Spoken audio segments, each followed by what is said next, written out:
4 things you can invest into as a career person. Number 1, invest in money markets / stock markets. So what do we mean by money markets? Money markets are different investment vehicles and platforms that are available through the government, through financial institution, and through investment organization. So you have fixed deposits, you have treasury bills, you have bonds, you have mutual funds, you have all kinds of investments of such kind. So if you are a salary earner, as you are earning your salary, you are saving the money. But keeping the money in the bank as savings is not an investment, because inflation is eating it up, and the rate of inflation is higher than the rate of interest you will get even if you put it in a savings account. But you still need to save. So when you are now saving, you can now move that savings into call accounts, fixed deposit account, buy shares, go into mutual fund, go into all kinds of stuff. Do you understand that now? The second aspect is stocks, buying shares of different companies. And you can do that locally and you can do it internationally. So please listen and listen well. Any organization, any product, any service that you see that a lot of people are patronizing, that a lot of people are part of, and is gaining ground with time, is a good investment. Some of you are on Facebook. You need to invest in Facebook. So you're on Facebook, you're on Twitter, you're on Instagram. That's business. Those are things to invest. Some of you have iPhone and Samsung. That's what. No, listen, I hope you know that it used to be BlackBerry. It used to be Nokia 3310. But now, how many of you are using Nokia now? That tells you move now. So everybody's doing now Samsung and iPhone. So it shows you where the money is. How many of you are on Zoom? How many of you are using Amazon, eBay? How many of you do Google every day? That's where the money is. Do you understand now? So you begin to look for. Also, you don't need to buy 100 million. If it's just $10 a month, you can do. If it's just $100 a month, you can do. Start. When you do $10 a month, you do $100 a month. 5 years from now, 10 years from now, you'll be amazed. Now imagine that you started doing $100 a month 5 years ago. Do you know how much dollar is to Ghana cedis now? Are you seeing what has happened? You will have been in a better position than where you are right now. So number 1 is what? Money market, capital market. Number 2 is invest in other people's businesses. Invest in other people's businesses. Now you are a career person.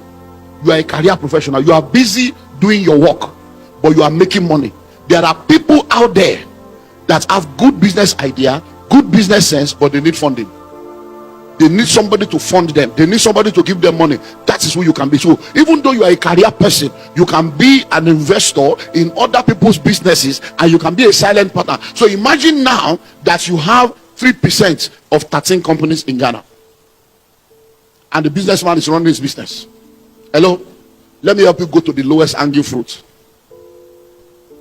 All those women that you see by the side of the road selling kinky, selling wache, selling all those things. Have you ever wondered how those women survive with 4 or 5 children? 10, 15 years, they're still there. I hope you know that many of those women are richer than many of you. They have money than many of you. They are entrepreneurs. They are small businesses. They are micro businesses. But many of them, if you sit down with them, you'll be amazed that they can give you 5% on your money every month. Those women, 5% every month. Do you know what 5% is every month? That's 60% return per annum. There are only few companies that can give you that. Many of those women you are looking down on, they can give you that. So if many of you begin to save money and you have 10,000 Ghana cedis, walk up to those and say, Mama, if I give you 1,000 Ghana cedis, what can I get? Oh no, I can give you 50 Ghana cedis every month. You'll be shocked. So, yeah. By the time she gives you 50 Ghana cedis every month from 1,000, in 1 year she has given you 600, and your 1,000 is still intact. But many of you, you look down on these people and you are looking for big business. Oh, I want to buy this. No, those are small businesses you can invest in. So you can be an angel investor. You can be a silent partner in many people's businesses. So you don't need one big money. With 1,000 Ghana cedi, you can start your journey. And then, before you know it, if you are investing in most people like that, you'll be shocked at what's happening. A young man came into Lagos. Most of those guys you see selling at the garage, and selling at the bus stop, and selling at traffic light, that sells in traffic. Most of those people, the kind of money they make, the kind of turnover they make, you'll be amazed. A young man came into Lagos and started selling sausages and stuff that we call gala in Nigeria. That's what the guy was selling. And then before you know it, he was doing so well that he brought other people in. After a while, he started bringing people from his village. He rented one room, 6 of them will be there, rented another 6 of them. After a while, this young man, the guy is a millionaire now, doing extremely well. After a while, he had about 30 people working for him. So if 30 people are working for him and you give him 3,000 products, he can sell 3,000 products in 1 week, sometime in 2 days, because he has 30 people.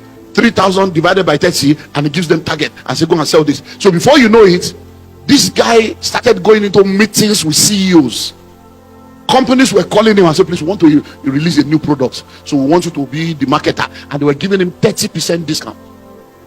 And that's how this young illiterate boy, right now he has over 300 people working for him. And this is a boy that came into Lagos less than 12 years ago.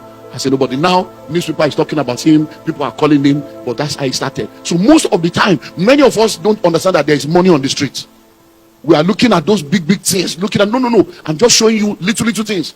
Many of you have friends that have good business idea, and all they are asking for is 10,000 Ghana cedis. They say, I don't have money to give to anybody. I can't help anybody. My hard-earned money. Listen to me. Are you ready for this? Most of the rich people today have taken risk on people. Listen, are you ready for this? Facebook did not make money for the first 9 years, but people kept paying. Hello? People kept doing what? Paying. Amazon did not make money for 15 years. People kept paying because they know that the day it starts making money, and now it's making money, and you continue to make money. So you need to be willing to understand this concept of investment, because I know a lot of career people that are high net worth individuals that have money locked up in the bank doing nothing, and they don't want to put the money into people's businesses. So invest in other people's businesses. You become an angel investor. And I'm telling you, it is sweet. When you lose the money, it's painful, but when it makes money, it's sweet. You have no idea what it means sitting down. Oh, I don't want to go too personal and tell you a lot of stuff, but I'm telling you, it's sweet. When you just sit down, you are not doing anything, but the money you give, just the small money, that by the time they are bringing it, or even you are feeling sorry for them, as if this money is too much, but you pay. It's your what? Hello. Number 3, intellectual property.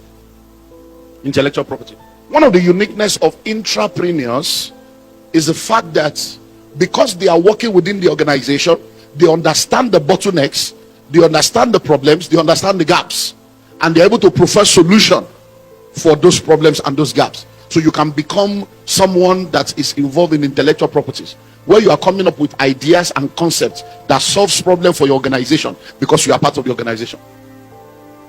Listen, I got a call from my wife this morning, and she said she wanted to run something by me. I said, what? She said, we're into shortlet, so we have properties in different parts of the country for shortlet. We have a particular property in a very eyebrow area of our country, and the power bill has been very high, so they just increased power bill, so it's been very high. So she said that the manager came to meet her that there's a way we can bypass the something and reduce the expenditure. So the manager is coming for a meeting now, that she wants to know if I'm available so that she can put it on speaker and I can be in the meeting.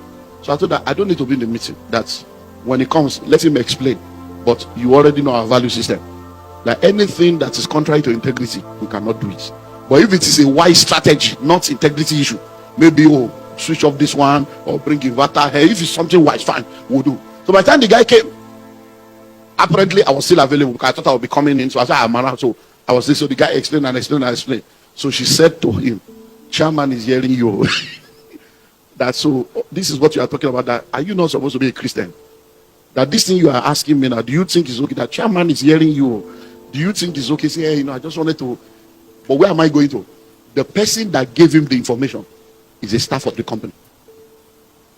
So a staff of the company, of the estate, is now telling me, tell your God, there's a way people are doing it. So I now told my wife, I said, you see, these are the staff that are destroying people's business. You are telling a customer how to bypass your company's system, and that is where you are being paid every month. I said, that staff is supposed to identify that problem and come up with a solution that will solve the problem for the company and for the, but he's not thinking that way. He's thinking of I said, so we are not doing. I said, because by the time you do that, number one, we have sinned against God. Number two, that staff will now see us as pastors that compromise. Even our own manager will see us as pastors that compromise. Are you seeing our problems? So many of the problems you see in the world is because people are not willing to become solution providers. Why do you think that staff is telling us? So that we can be in our book, so that when she needs to use us, she can use us. But we are not going to be used like that. So start thinking intellectual property. What can I produce? The fact that you are working, most organizations, if you don't know, most organizations, the ideas that they are selling, the product, the services did not come from the CEO. Most of the ideas came from staff that are entrepreneurs that identified a gap, identified the problem, and created a solution. And then number 4, real estate. Real estate. Real estate. So you are a career person. You have been saving. You need to invest in real estate. That's one of the places to invest. I said it yesterday. I said it this morning. I'm repeating it again. A city today was a village yesterday. A village today will be a city tomorrow. You don't wait to buy land. You buy land and you wait. So once you gather money, begin to buy land. Even if you cannot buy in the city, buy in your village. So city, you don't have land. Village, you don't have land. What's your problem? No, think about it. Now, are you ready for this? There are only 3 people that are called Lord. 3 people. Jesus is Lord. Landlord. The judge, the court is Lord. You know why they are called Lord? The power of life and death is in their hand. So if you say that Jesus is your Lord and you are still a tenant, you are involved in what I call idolatry. It's called the idolatry of tenancy, because you are serving 2 lords. Yeah. Your grandfather was a tenant. Your father is a tenant. Now you are a tenant. It's not a generational curse. It's a generational choice. You have chosen not to do something different. So even if it's 1 plot, own something that belongs to you. Hello? Own something that belongs to you. And I pray for somebody that between now and next year, even if it's 1 plot, you will have your portion. In the name of Jesus. So go back to the village. Go and buy in the village. Just own something. You own a portion of the earth. Because look, they have stopped producing land though. They have stopped producing. So there is no more land, and the population will continue to increase. I hope you know that the size of the earth when we had Adam and Eve is the same size. Now we have over 8 billion people. So the value of land will always increase. So go and get your portion and just sit down there. Because you can buy the future now. It is cheaper. If you buy that future now, you sit down, people will come and meet you there. I went to my site in Kasua today, and your guy that drove us down, I was telling him, he said, no, sir, you don't need to tell me. He said, this is a cow village. He said, he was the one telling, he said, this is bush, this is forest. I said, oh, you get it. But he was there today everywhere. We almost passed the house. We were looking for the house, looking for my house, because everywhere is developed, right on the road. So please go into real estate. And then when you want to go into real estate, also begin to think of going into real estate on a global level. So let me give you one very powerful secret, and then we'll go into the global level, and I move to the next one. Now, one secret of real estate you need to understand is this. Are you ready? If you stand at the center of the city, the most expensive part of any city in the world, stretch forth your hand like this and do this. That's called circumference. Any location that is between 30 minutes to 1 hour driving distance of that location will be a part of that city in a maximum of 15 years, all things being equal. That's how you become rich. It's called land banking. Rich and wealthy people have applied it. That's one of the reasons why I'm a rich man today. Hello? There are lands I bought 24 years ago, 25 years ago. Now they are worth billions without having to do anything. They're just to wait for 24 years. Hello? So anywhere, now a plot of land here now, we're talking like $200,000 a plot, and it used to be maybe 10,000, maybe 5,000. Now there is a place now that you can still get a plot of land for 5,000, 10,000, 20,000, 30,000 Ghana cedis, and in another 15 years you'll be talking 100,000. Hello? Pastor was telling me of a place he bought land for 2,500 Ghana cedis. Now it's 150,000 Ghana cedis. So you are not too young. Many of you, look at all this wig for your head. Look at you guys wearing suit and tie, carrying handset, 3-4 handsets. and you don't even have any shares in the telecom industry, that's your future you are carrying around. That's your future there. Hello? You are wearing bag and shoe to match, you are wearing canvas and wearing, that's your future right there. During COVID, where did you wear all those clothes to? Hello? No, think of it. You were locked down, the car locked down, clothes locked down. So let's move on because of time. Activate multiple streams of income. Activate multiple streams of income. When you are a career person, you are operating in what we call end income. End income. So it means that you are replacing your time and your energy for money. It means that you work and you earn. When you stop working, you stop earning.